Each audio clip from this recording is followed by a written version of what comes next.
Udah tahu belum sih Tat yang kasus heboh tuh kemarin tuh yang lagi viral orang lagi prewed di Bromo terus kebakar tuh. Oh iya dengar tuh saya. Iya, Kenapa tuh? sampai gitu ya. Ya ini gara-gara prewed terus mereka sama timnya sama preweddingnya tuh nyalain flare buat materi foto biar bagus ada flare-nya gitu loh.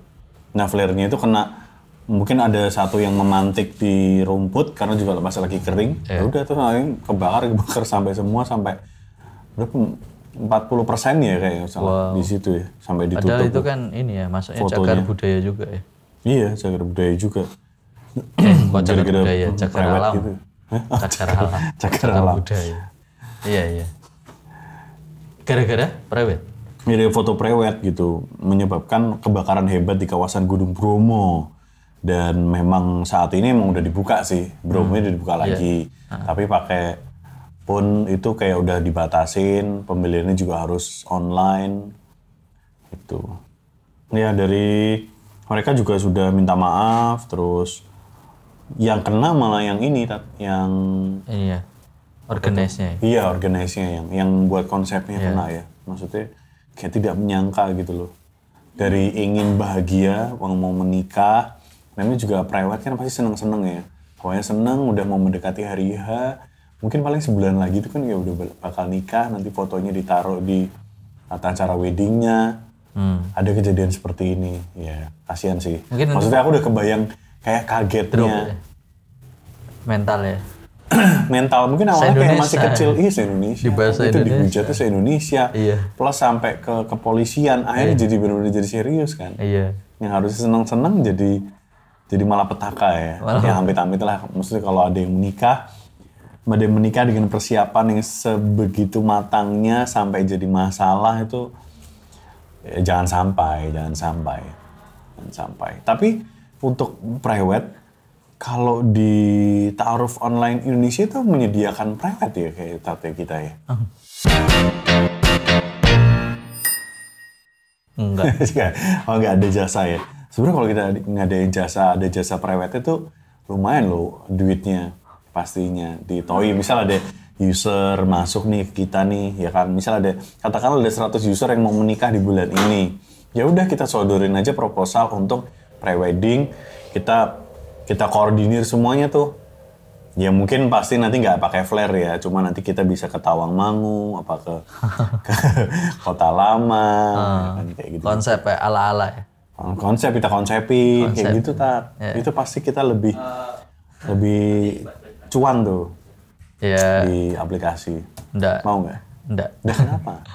Kan enggak boleh ya, wala taqrabu zina, Pak. Jadi kita kan enggak boleh mendekati zina ya. Kan prewed itu kan sebetulnya antara laki-laki dan perempuan ini belum sah. Belum sah atau bareng. Iya. Tapi kan di situ ada fotografer, kan nggak mereka berdua.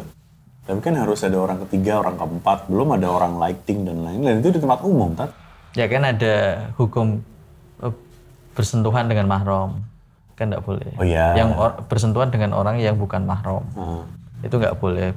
Terus kemudian berdekat lawan jenis dalam satu aktivitas itu kan juga sebetulnya di dalam Islam itu standarnya nggak boleh.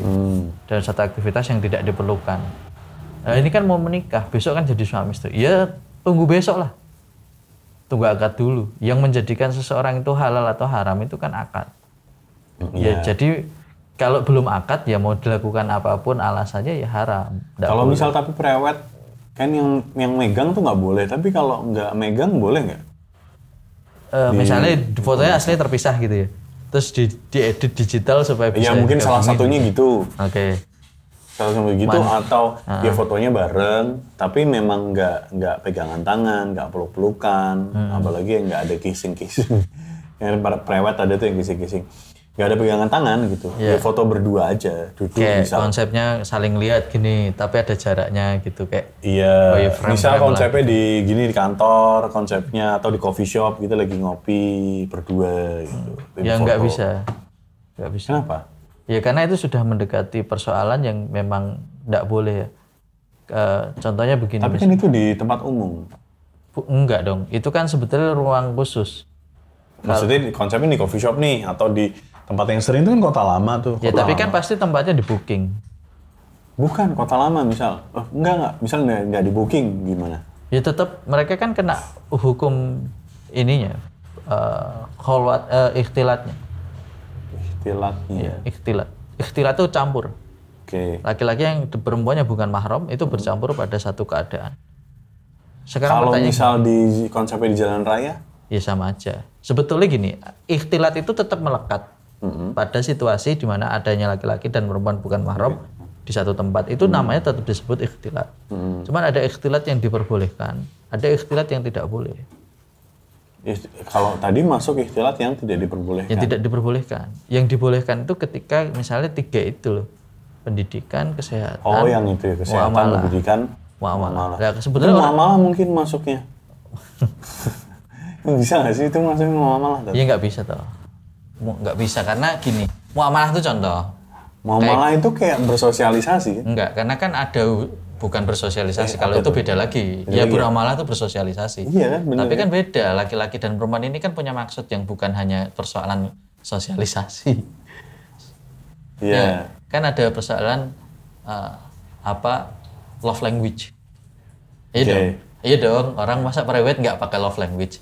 Apapun bentuknya, entah kedipan mata, entah tatapan. Nah, itu kan namanya love language. Love language itu namanya modus. Kalau love Artinya language-nya itu, oke, aku coba cari lagi ya. Love language-nya itu konsepnya datar.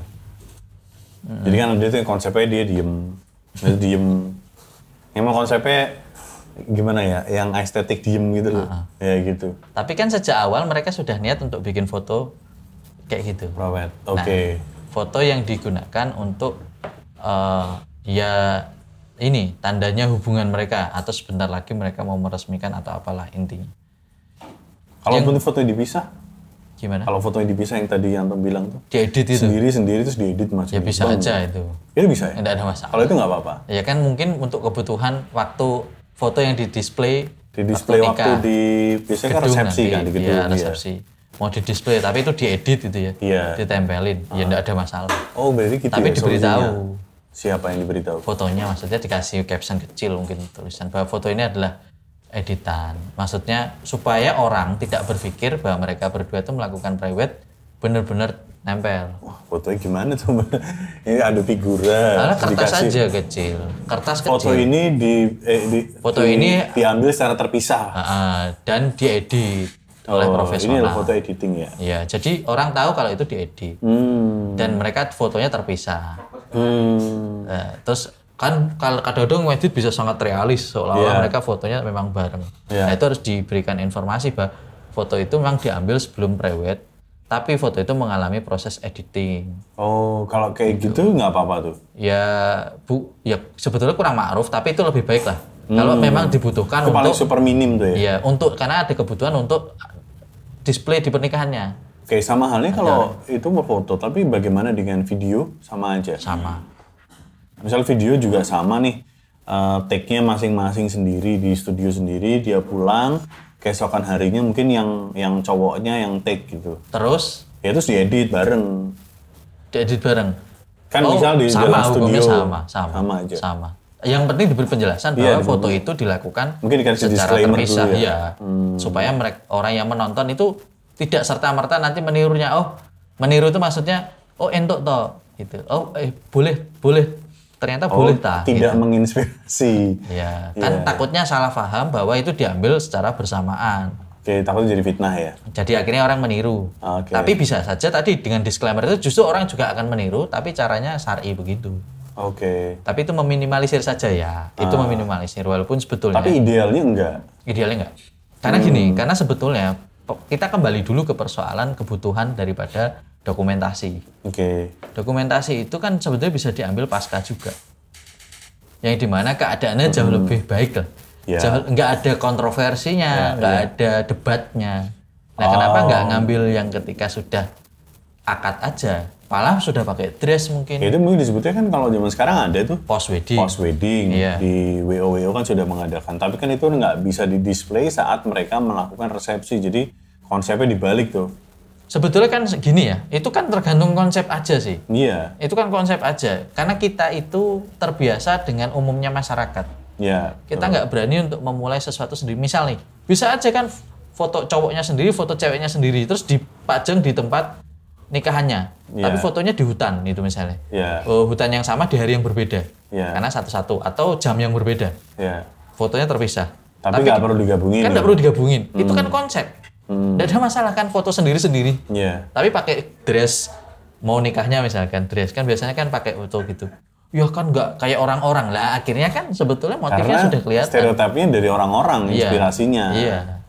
Padahal Oke. kan gitu. Kalau memang mau untuk dokumentasi gambar ini ya di luar ya. Iya, gambar di luar Kan mereka lagi display. pakai, iya di display di saat mereka resepsi. Resepsi. Gitu. Artinya kan berarti banyak yang bisa dicari celah-celahnya Bisa. di Itu kan masalah konsep situ. aja. Masalah konsep aja. Hmm, Nah, terus ketika dia nanti ngomong lah nanti untuk foto buat di rumah kalau pas sudah nikah gitu. Ya bisa oh bikin kalau itu bisa. post wedding lah ya. Post wedding Kalau juga bisa. Lah terus apa sekarang yang menjadikan ini sulit? Kalau memang itu menjadi Iya. kebutuhan ya, kan harus disesuaikan. Nah ini masalah ini aja kemauan mau atau enggak untuk. Nah akhirnya tadi loh aneh-aneh, bikin yang rumit-rumit, Iya, akhirnya merugikan orang banyak. oke. Di kasus yang tadi Iya, bakar alang-alang sampai iya, berapa hektar itu kebakar di Bromo yang harusnya jadi cagar alam yang dilindungi. Karena masyarakat hari ini makin rumit difahami menurut saya. Sebetulnya Islam kan menawarkan kemudahan.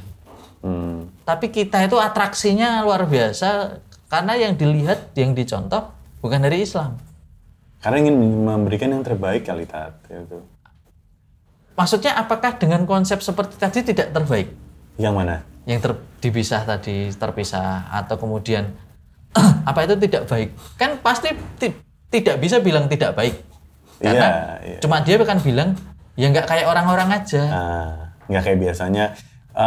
Ini apa vibe-nya kurang dapat. Nah kan Vibe bersama si pasangan ini kurang ngeblend lah. tapi kan itu kan konsep aja sebetulnya. Iya, iya. Konsep saja yang dimana konsep itu bisa sangat menyesuaikan dengan apa yang diperintahkan oleh Allah dan Rasulnya. Ya, walaupun kan kita nggak pernah lihat di sejarah panjang agama ini orang-orang hebat nikah terus prewed. Bisa dibayangin mereka misalnya istrinya nggak cuma satu. Ya kan betapa repotnya seperti itu dan dia harus adil. Kalau misalkan orang dulu ya istrinya yang pertama diprewed misalnya, ya maka ketika dia nikah lagi dia harus prewed juga sama istri yang kedua. Iya, iya. Ya kan harus adil. Tapi zaman dulu juga nggak ada Akan prewed rumit. sih Lah ya kayaknya. nggak ada. Itu kan muncul Barat. Iya. Barat dulu memberikan karena mereka itu sudah terbiasa hubungan yang nggak Betul. beraturan. Makanya mereka kemudian Mereka sebenarnya biasa aja. Biasa aja. Foto seperti itu ditiru sama kita ya. nah kita yang Muslim punya Iya. standar menerima mentah-mentah karena kita saking jauhnya sama ajaran Islam. Iya. Contohlah kecil. Pernah nggak lihat orang sholat dicampur? Enggak. Nah iya. Standarnya tuh sholat. Oke. Sentuhan sama bukan mahram wudhu. Batal atau enggak? Batal. Kenapa? Kadang kan juga di masjid kan juga dipisah ya. Ada tirainya untuk misahin dari akhwat sama ikhwan. Bahkan mungkin ada yang lantai ya. Ada masjid yang dipisahnya itu lantai tuh. Lantai. Iya. Ada yang belakang depan, ada yang samping, ada yang di atas bawah. Atas bawah ya. Ada yang atas bawah. Intinya adalah sebetulnya masjid itu gambaran bagaimana masyarakat Islam itu hidup. Oke. Jadi itu sebenarnya standar yang kita pakai dimanapun. Ya, sebenarnya. dan itu bukan cuman konsep ibadah. Oke. Itu ada konsep kehidupan masjid. Bagaimana tatanan masjid, bagaimana kita ibadah itu tatanan kehidupan kaum muslimin. Saya nggak ngomong agama lain. Ya. Agama lain itu mau masuk ruang ibadahnya, barangkali ada agama tertentu yang dia boleh campur. Ya. Laki perempuan boleh duduk di tempat yang sama. Di kita kan nggak ada. Nggak ada. Oh sentuhan aja batal wudhunya. Ya. Ya. Wudhu lagi gitu. Padahal nggak sengaja misalnya. Nah kecuali haji. Nah itu ada ruang tertentu. Atau Karena kan itu umroh. mah khusus kalau haji kan. Ya umroh, Soal haji itu ada ruang khususnya. Di mana malah di situ perempuan pun nggak boleh menutup mukanya. Ya. Ya harus benar-benar terbuka di hadapan situ. Nah, itu ada ruangnya sendiri. Ada konsepnya sendiri. Ada hukumnya juga ya. Iya. Itu menggambarkan bagaimana Islam juga dengan kemuamalahannya. Artinya dalam persoalan ini standarnya gampang lah. Lihat orang ketika sholat. Iya. Kenapa ketika sholat nutup aurat? Kenapa ketika di luar tidak nutup aurat? Apakah Tuhan hanya ada di masjid? Oh, seperti yang ini ya. Misal kalau dari cowok, misal kalau keluar makan, misal keluar makan tuh pakai celana pendek di atas lutut. Nah, tapi ketika sholat pakai sarung. Tetap bawa sarung. Pertanyaannya kenapa nggak sholat aja pakai celana pendek? Kan nggak boleh, dengkulnya kelihatan. Lah memangnya persoalan itu cuma untuk ngatur sholat? Ya harusnya gitu ya. Ya kan gitu standarnya. Ya sama kayak hubungan laki-laki perempuan. Cuman kita menempatkan standar-standar tersebut memang di ruang-ruang ibadah aja mungkin, Tat. Karena di masjid, jadinya ya kita harus menghormati masjid atau memang menghormati ibadahnya kita. Orang Islam ya pakai sarung atau terpisah cowok cewek. Tapi ketika di ruang-ruang terbuka itu kayak bebas. Karena memang ada tadi input-input dari barat kayak gitu. Ya, kita menempatkan standarnya tidak standar tempat ibadah soalnya. Ya sekali lagi ini persoalan siapa yang menjadi inspirasi. Karena kaum muslimin itu kita nggak bisa pungkiri mereka kan banyak terinspirasi dari kehidupan atau budaya barat. Yang dimana budaya barat itu sekarang menjadi mercusuar lah. Jadi pandangannya kita itu melihatnya ke sana. Oh, yang di sana lagi hype begini nih. Yeah. Keren ya, bagus. Kita tiru aja. Padahal kita ini muslim. Dari identiti kita itu sudah unik. Iya. Disebut timur ya, kita tuh timur nggak sih sebutannya? Tidak tepat juga. Nggak tepat ya? Karena tidak semua bangsa di timur adabnya sama kayak Islam. Iya. Lebih baik memang kita menyebut bukan timur, tapi memang muslim. Ya ini muslim, kita muslim. Kan kata Rasulullah kan kita ini kan umatan wahidatan. Kita ini umat yang satu min duninas, yang berbeda dari manusia yang lain. Yeah. Artinya kalimat itu disebutkan Nabi waktu mau nandatangani piagam Madinah. Artinya itu pesan ke kita kaum muslimin seluruhnya sampai akhir zaman nanti bahwa kita ini adalah umat yang satu kalau sesama muslim mau dimanapun negaranya. Okay. Nah, tapi kita berbeda dengan manusia yang lain. Ketika Nabi menyebut umat Islam adalah al-ummah, umat khusus kalimatnya. Ketika nyebut yang lain, agamanya yang lain, Nabi menyebutnya nas, manusia. Oh, gitu. Secara umum.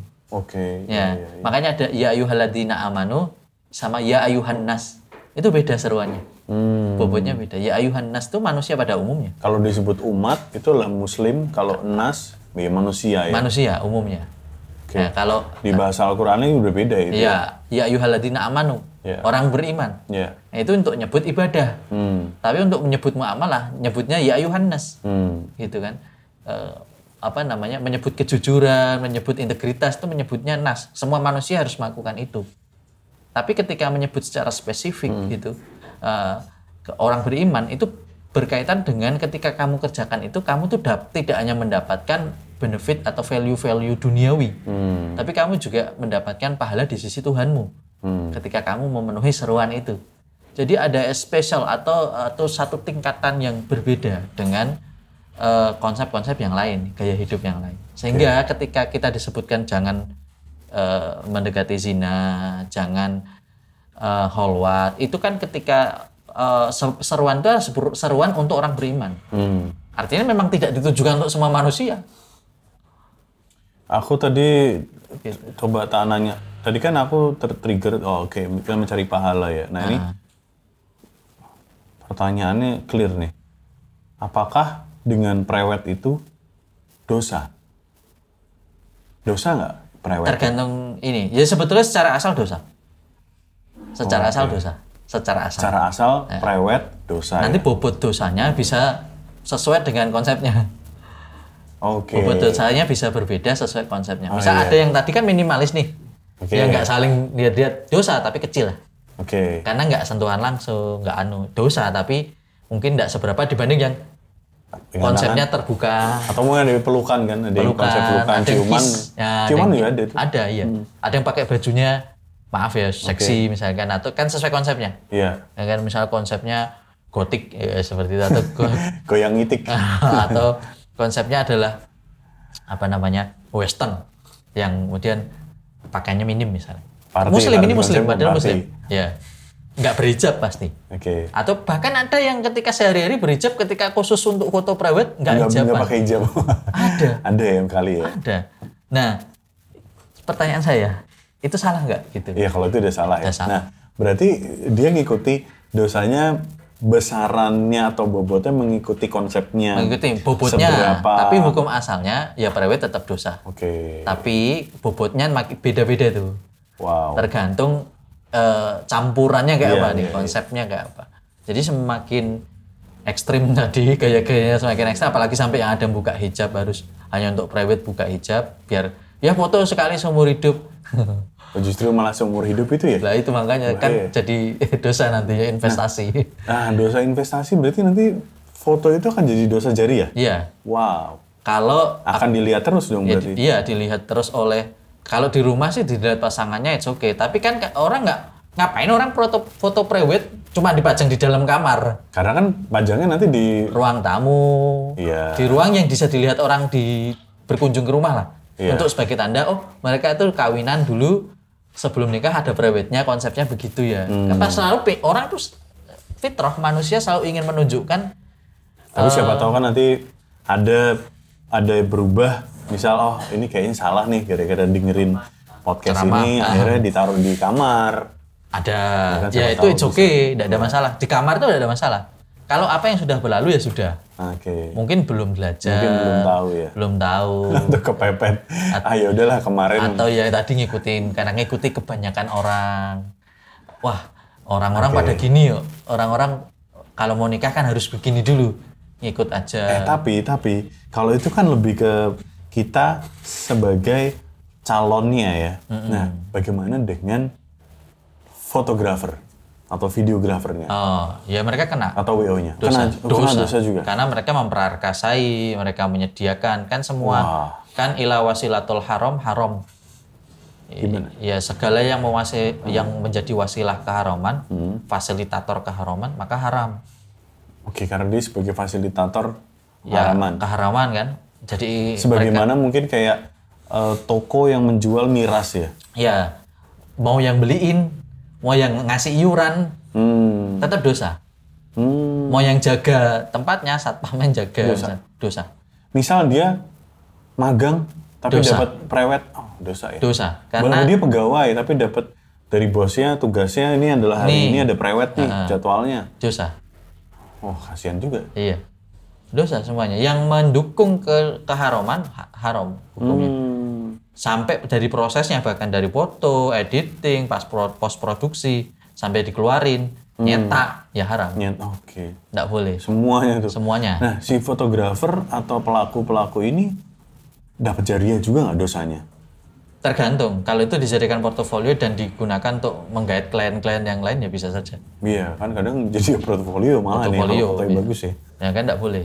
Makanya banyak teman-teman itu yang dulunya fotografer, bahkan nomor 1 loh di Indonesia. Sebuah brand besar kamera, dia adalah ambasadornya dulu di Southeast, sangat terkenal. Itu sampai hijrah. Oh, udah nggak mau foto Nggak private mau lagi? private. Akhirnya dia ngerubah ke postwed. Oke. Dan laku aja. Dan Kan ada aja ya? ada, laku Sebenarnya dong. rezekinya ada aja Ya tadi. ada. Enggak. Ada kan orang takut ya kalau wah nggak mau prewed. Ya. Tapi soalnya di prewed kan uangnya banyak ya kan, motret nikahan. Tapi ternyata di postwed Enggak, sebetulnya gini, kembali lagi ke konsep awal. Kalau memang ini kebutuhan dan ada needs ya. Dan prinsip ekonomi kan needs itu kan berarti kan orang akan melakukan. ya supply demand ya. Nah, mau dirubah posisinya di mana ini kan konsep. Toh faktanya kalau memang kamu jago fotonya, Ya. bagus konsepnya, Oke. mau itu ditaruh di belakang pun orang tetap akan mau pakai karena mereka punya needs. Apa itu? Mengabadikan momen. Oke. Ya, tinggal diajari aja cara yang benar. Kalau udah benar, jenengan dapat uang, udah gitu dapat kebaikan. Mengabadikan kecintaan suami dan istri kan dapat pahala. Iya. Lah kan setelah bedanya cuma menikah itu. Lah ya. Iya. Padahal kan cuma tinggal ngubah posisinya Tapi aja. si fotografer juga masih laris tuh, yang laris, postwed ya. laris postwednya. Malah artis-artis yang pakai. Wah, Artis-artis yang juga mikir mereka maaf ya, ini kan banyak ya. Gini, nikah 10 tahun ke atas itu sudah ada rasa bore-nya. Oke. Hambar, bosen. Lah kadang-kadang untuk beberapa orang untuk memupuk rasa cinta biar ada muncul rasa chemistry lagi. Mereka bikin tuh konsep-konsep dalam pernikahan. Misalnya contohnya paling kecil foto lagi. Yuk kita foto kayak zaman dulu waktu nikah. Mungkin dari segi bentuk badan sudah berubah, dari face-nya berubah. But it's okay. Yang mereka mau cari adalah intimasinya. Ketika mereka sudah jadi suami istri. Mereka juga pengen nangkap momentum-momentum itu ya. Pengen mengembalikan rasa cintanya, itu yang penting. Dan itu juga pahalanya jadi makin besar ya. Itu. Dan ada pahala ya. Dan si fotografer ketika menangkap momen itu juga dapat pahala juga. Pahala. Jadi semua dapat pahala. Padahal sederhana. Tinggal balik aja. Ini kan kembali lagi ke persoalan konsep. Jadi konsepnya memang prewed tricky sebenarnya. Tricky banget ya. Islam tidak melarang, tapi harus halal. Karena hukum foto, hukum asalnya mubah. Mubah itu bisa jadi haram atau bisa jadi mubah itu posisi diperbolehkan di tengah-tengah. Awalnya hukum asalnya mubah foto. Kalau dipakai untuk pre-wed jadi haram. Kalau dipakai untuk post-wed dapat pahala, dapat duit juga. Lah ya sudah. Kenapa kita nggak bisa berpikir begitu sebagai seorang muslim? Kan tinggal masarin konsepnya aja. Coba bayangin kalau seandainya itu disepakati nih sama mayoritas ini sama mayoritas pre-wed yang dulunya pre-wed terus mereka mayoritas pada post-wed. Selesai, nggak ada market private lagi. Yang akhirnya berubah dengan sendirinya natural, behavior juga berubah. Karena needs tadi, orang tetap butuh, pengen didokumentasikan. Amin. Ya kan? Mungkin orang-orang setelah ngeliat podcast ini dikirimin di grup-grup keluarga. Amin. Ya kan? Shortnya tadi dipotong, dikirimin di grup keluarga, pada lihat ini jadi nggak ada private lagi. Jadi nggak menyusahkan orang se-Indonesia. Bisa jadi. Ya kan? Mantap banget. Ya, clear. Teruntuk dirimu